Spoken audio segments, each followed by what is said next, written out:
welcome back to the Grim Report. How y'all doing today? Y'all doing alright? Good. Good to see,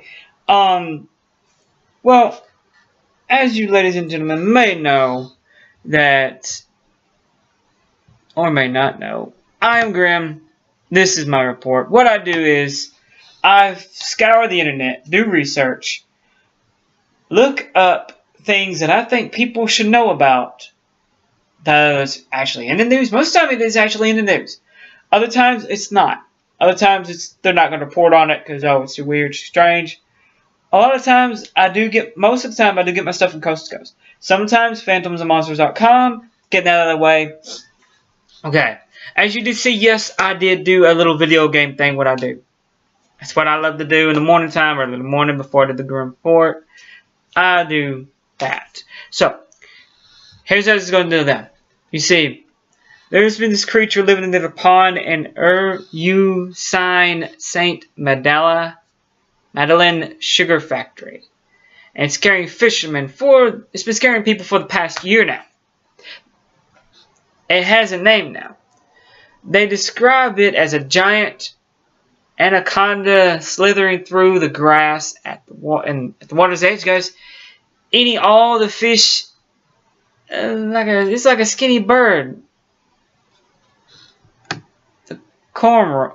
The cormorant.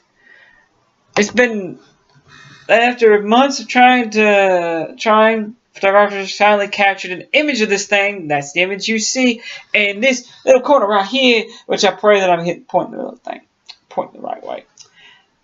And you see in the intro. It was on April 2017, the sighting of the thing along the marshy banks of the river began to assume legendary proportions.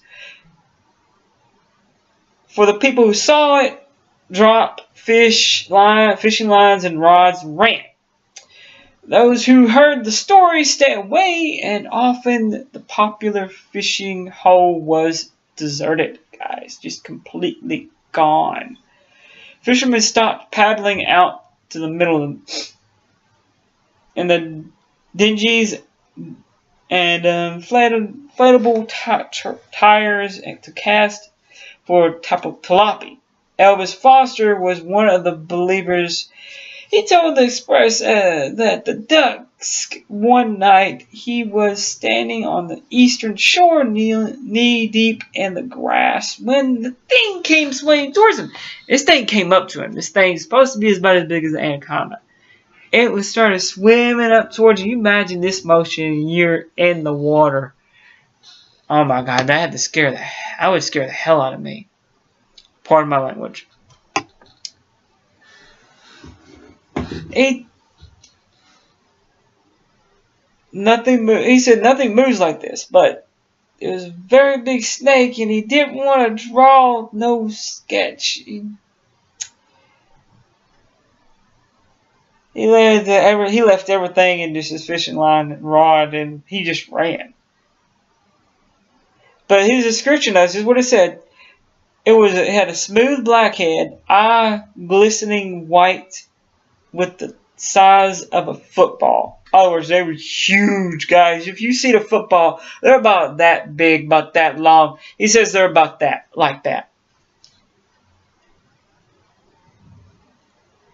But since the first report, several people, including Washami Wahada Ali, had gone in search of this creature. He and others never found the thing. News came out, of course, last Christmas that an anaconda had been caught. There was never proof, but the fish folk returned. Then early morning, motorists traveled along the Mahama Bar Road, which links Princess Town to San Fernando. Began telling of a big black bird with a snake-like neck and a shiny black body, diving underwater,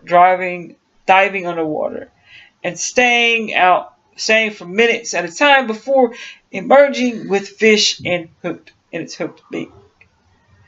a solitary bird made of which visits the wildfowl trust Petron, Point A. Perry, and the feed along the Gulf of Paracastella has found its way 2 pond miles inland.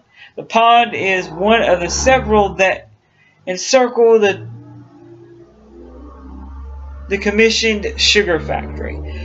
The game warden at the Wildlife Division of Agricultural Ministry identified the bird as a neotropical cormorant. It's described as a large water bird with almost primitive appearance with a long neck